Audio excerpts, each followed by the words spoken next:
Okay. Hey, Peter, what's up? Hey, Janai. Not much. How are you doing? I am well. Here we are again, back on the mic with 10 minutes to talk all things social impact. And I'm wondering what is on your mind. I know you did send me an article over the weekend. Refresh my memory. I know it was from the New York Times and it was about two parks that had been redone. But what stood out to you about this article? Yeah, two parks in Manhattan that were redone and had been taken a long time to get to where they are, and also reflect kind of a major investment on the part of the city to redo these parks. It was an interesting article. I thought both in terms of just looking at how long it took them to do these parks, what the features of the parks have, and I think one line in particular caught my attention was this: since the 1960s, a growing number of public processes, codes, and regulations which were created to expand citizen participation and safety, have increasingly slowed the gears of progress. Little Wagner Park had run a gauntlet of 21 federal, state, and local authorities. Um, I was down at the Riverwalk in Chicago this weekend, and I was also in the new hot part of Chicago called Fulton Market this weekend. And kind of like reinvigorating my admiration for my own city here, but at the same time realizing those projects were very, years in the coming and have been, the riverfront. I mean, the Riverwalk.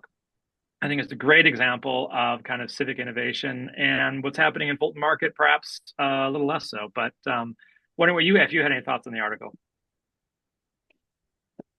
First of all, as I read through it, I wasn't sure if you were talking about it or you were thinking about it through the sustainability lens, because the reason that they're redoing these parks is with the goal of providing some sort of buffer in case, the water gets wild again and people don't want their apartments flooding.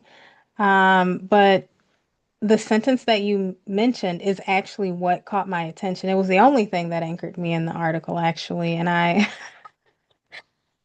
yeah, I thought about what I think I mentioned to you that this weekend I was actually at a friend's birthday party and found myself in a conversation about community planning, civic engagement, and what it looks like for it to be something that could potentially be effective versus something that is not. just just slows things down, right? Yeah, I'm kind of two minds, right? I really appreciate the need for community engagement and learning. There's a level of wisdom and experience and knowledge that happens at the community level that doesn't typically happen at any other level. If you overlook that and you just impose a quote unquote solution on a community, it might not be for the better. But on the other hand, it does slow things down. And I think oftentimes folks on the sort of civic level are reluctant to engage it because there's oftentimes not a kind of a clear signal. Oh, some community people want this, some want that, some want this, right? And how do you find that quote that middle ground? And how many people know that a park can also serve as an effective barrier for floodwaters, right? There's sort of a design expertise element as well. That term, expertise, is something else that stood out in the article to me. Once again, going back to my conversation at the birthday party. So the reality is, and this person is a planner by profession, an urban planner, that these days there is a lot of emphasis on, the community knows what it wants, knows what it needs, and there's a lot of emphasis placed, at least lip service given, to the idea of we want to first and foremost prioritize community expertise. While at the same time, it's not as prominent to talk about it, but the reality is, I mean, and I'm a resident who's going to be involved, I mean, ideally, in some of these planning processes that I was talking with him about.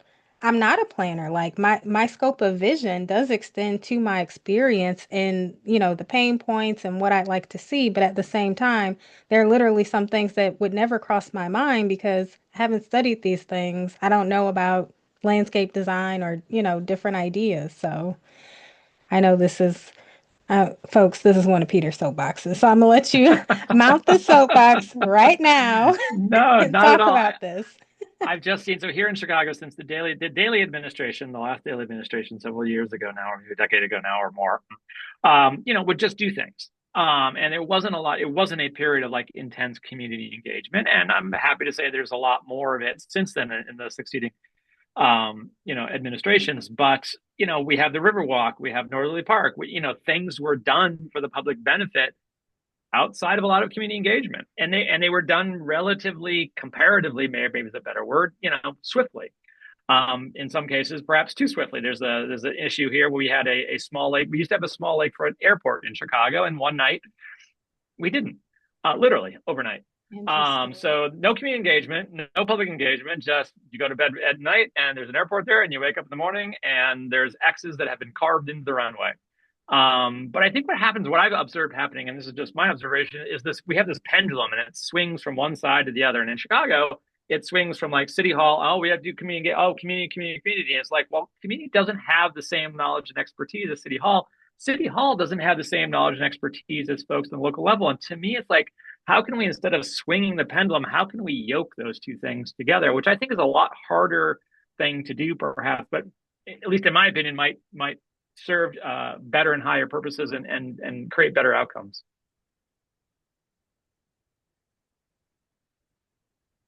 Appreciate that perspective. I mean, I will say this. You've heard me say this before. This will not be the last time that I say it.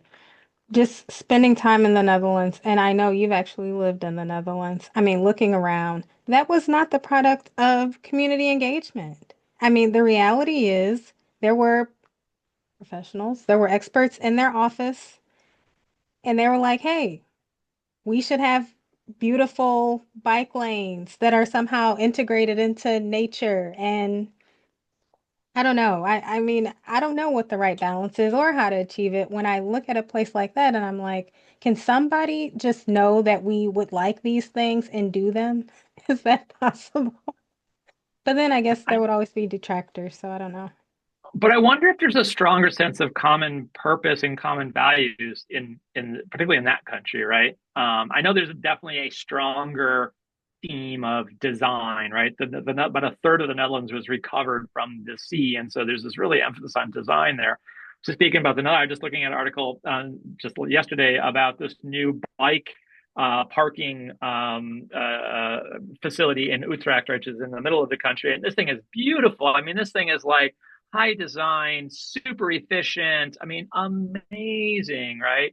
Millions of dollars being spent on that. There's also a similar one, less high design, but very functional in Amsterdam, in central Amsterdam, right by the central train station. But I wonder if there's, a stronger sense of purpose, stronger sense of common purpose. I don't know. Why can they do Well, it? We yes. struggle. Actually, to your point, thank you for regrounding me in the reality that in a very homogenous environment, people are like, oh, yes, we need this. And actually, if you follow Dutch politics, you'll see that as that we has become more diverse, they are having more issues and they are leaning more towards the right politically. But in the United States, we often, at least in urban areas, have more diversity of opinions, of social class, of racial identity, of all of these things together. And I think that very much feeds into our inability to speak the same language sometimes, or like see a shared self-interest beyond all the things. And how do we get there? I totally agree. And again, coming from a design, I won't say innovation background, the appreciation and how do you develop appreciation for really good design, right? Design that enables, not just great, like graphic design, but it enables great living, quality of life, right? From bicycles to streets to calm streets to, oral environments to quiet places to et cetera, et cetera. How do we develop a greater appreciation of that? So folks are wanting and demanding that instead of oftentimes what we get, particularly at the civic level, which is kind of the, same old, and just, purely functional, if that. Yeah, I don't know. Is it mandatory study abroad trips? Maybe we should lead that. We have about 50 seconds left. Any last observations, Janai?